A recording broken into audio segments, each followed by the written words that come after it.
ஆக்கப்பூர்வமான நிகழ்வுகளை அலசி ஆராய் ஒரு களம். RDX திங்கள் முதல் சனிக்கிழமை வரை இரவு 7 மணிக்கு.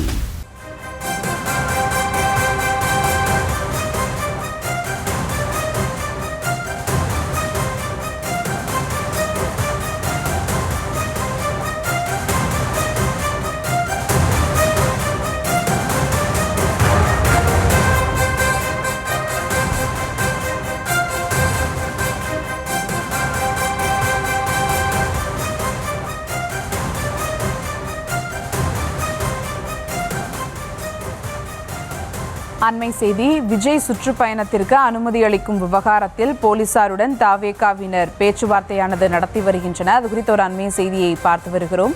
விவரங்களோடு இணைகிறார் செய்தியாளர் கதிர்வேல். வணக்கம் கதிர்வேல், விவரங்கள். வணக்கம் சுபா. தமிழக வெற்றி கழகம் சார்பில் முதல் சுற்றுப்பயணமாக திருச்சியில் வரும் 13ஆம் தேதி தமிழக வெற்றி கழக தலைவர் விஜய் மக்களிடையே பேச உள்ளார். இதற்கு அனுமதி கேட்டு நேற்று திருச்சி மாநகர் மாவட்ட தலைவர் கரிகாலன் உள்ளிட்ட வழக்கறிஞர் திருச்சி மாவட்ட காவல் துணை ஆணையர் சிபினிடம் மனு அளித்திருந்தனர். இதுவரை தமிழக வெற்றி கழகத்திற்கு அனுமதி வழங்கவில்லை. இந்த நிலையில் காவல்துறை சார்பில் பல்வேறு நிபந்தனை, அதாவது 23 நிபந்தனைகள் விதிக்கப்பட்டுள்ளன. அந்த 23 நிபந்தனைகளும் ஏற்றுக்கொண்டால் மட்டுமே அனுமதி வழங்கப்படும் என காவல்துறை சார்பில் தெரிவிக்கப்படுகிறது. அதே போன்று அந்த நிபந்தனைகளை ஏற்றுக்கொண்டால் அனுமதி வழங்கப்படும் என தாவேகாவினர் அறிவுறுத்தியுள்ளனர். இந்த நிலையில் இன்று திருச்சி மாநகர் மாவட்ட தலைவர் கரிகாலன் உள்ளிட்ட வழக்கறிஞர்கள் திருச்சி மாவட்ட காவல்துறை துணை ஆணையரிடம் தற்போது அலுவலகத்துக்கு வருகை தந்து பேச்சுவார்த்தை நடத்தி வருகின்றனர். குறிப்பாக இந்த நிபந்தனைகள் அனைத்தையும் ஒப்புக்கொண்டு பிரச்சாரம் செய்ய அனுமதி வழங்குமாறு தாவேகாவினர் எழுத்துப்பூர்வமாக திருச்சி மாநகர காவல்துறை ஆணையரிடம் சிபினிடம் மனு அளித்துள்ளனர். இந்த மனு ஏற்றுக்கொண்ட பின்னரே அனுமதி அளிக்கப்படும் என காவல்துறை சார்பில் தெரிவிக்கப்படுகிறது.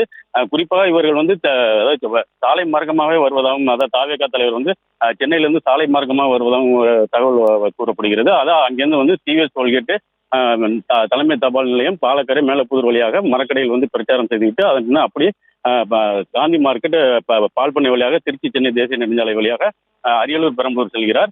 இதற்கு தற்போது அனுமதி கேட்டு காலையிலே 11 மணி அளவிலே தாவேகா சார்பில் வந்திருந்தனர். தற்போது மாநகர காவல் துணை ஆணையர் தற்போது அலுவலகத்துக்கு வந்துவிட்டார். அவரிடம் தற்போது மனு அளித்து தற்போது பேச்சுவார்த்தை நடைபெற்று வருகிறது. இன்னும் சிறிது நேரத்தில் அனுமதி கிடைக்குமா என்பது இன்னும் சிறிது நேரத்தில் தெரிய வரும். சுபா, விவரங்களுக்கு நன்றி கதிரவன். ஆக்கப்பூர்வமான நிகழ்வுகளை அலசி ஆராய் ஒரு களம். RDX திங்கள் முதல் சனிக்கிழமை வரை இரவு 7 மணிக்கு.